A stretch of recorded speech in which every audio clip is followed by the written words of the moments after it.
All right, guys, this is a quick little lesson on segment measure. So we're going to go through this problem here. Just be careful, these can be a little bit tricky. So there's a couple tips here. This problem says point B is in between the endpoints for AC. So one of the keys to really getting a problem like this correct is getting the visual setup. So if we're kind of looking at this, I need a point B that's somewhere in between the endpoints for a segment AC. Now, they didn't say point B was right in between. They didn't say it bisected, which means cut it in half, which would also be a midpoint. So I'm not going to put it right in the middle. I'm just going to offset it just a little. That doesn't mean that I know that one part of this is longer than the other. I just need a visual to work through this problem. Then I'm going to get these values. And notice, I didn't make a mistake.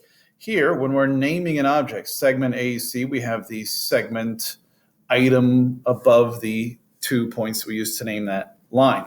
If the segment item isn't above, now we're talking about lengths. All right, so all three of these are referring to the lengths of these objects. If those are lengths, then I can actually take these values. I can come over here and I can put their values right next to that item. Segment AB from A to B would measure 12.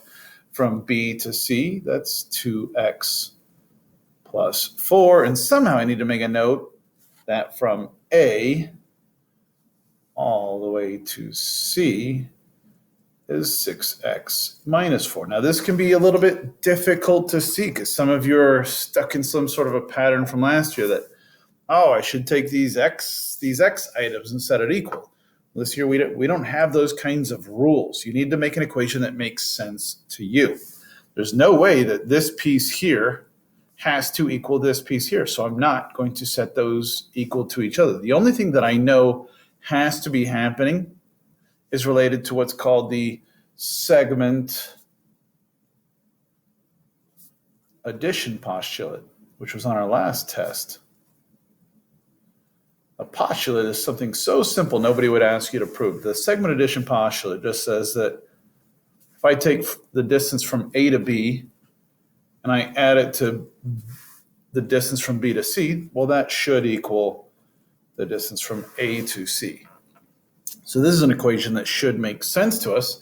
And what I can do is I can just take these values, substitute them in, and now I can write an equation that should make sense. If I take the value of 12 and I add 2x plus 4 to it, it better be the same as whatever 6x minus 4 is. I know the two sides of this equation, they don't look alike, but the good news about algebra is I can solve for x so that I can make that value come to me, that value for x. So this is called deriving. So my first step would always be to combine like terms. The only thing I can combine on the left side is the 12 and the 4. And there's nothing I can combine on the right side, so that will just come down. Now I want to always handle the x's first. There's more x's on the right side, so let's move all of those x's to the right side. That's the best idea to kind of go with. That'll get rid of all these x's, leaving me with only 16 on the left. I'm down to 4 x's minus 4 on the right. I got all the x's on the right. Now I need to start moving the numbers to the other side using opposite operations. Whatever I do to one side, I should do to the other. Since I had minus 4, I added it. That'll get rid of that 4. Takes it down to 0.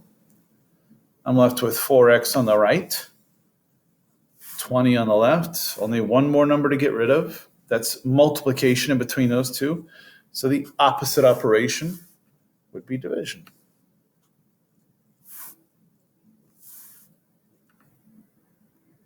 That means x is 5. So if I needed to know the measure from B to C, I could take the value of 5. I could plug it in there and find out instead of 2 times x, 2 times 5 plus 4 means that this actually measured 14. I can do the same thing here. Hopefully I get whatever 12 plus 14 is, that's 26. But let's just double check. If I put 5 in here, all right, that would be 6 times 5 minus 4. 6 times 5 is 30 minus 4, 26. That's what 12 plus 14 is. That is how you need to approach segment measure problems.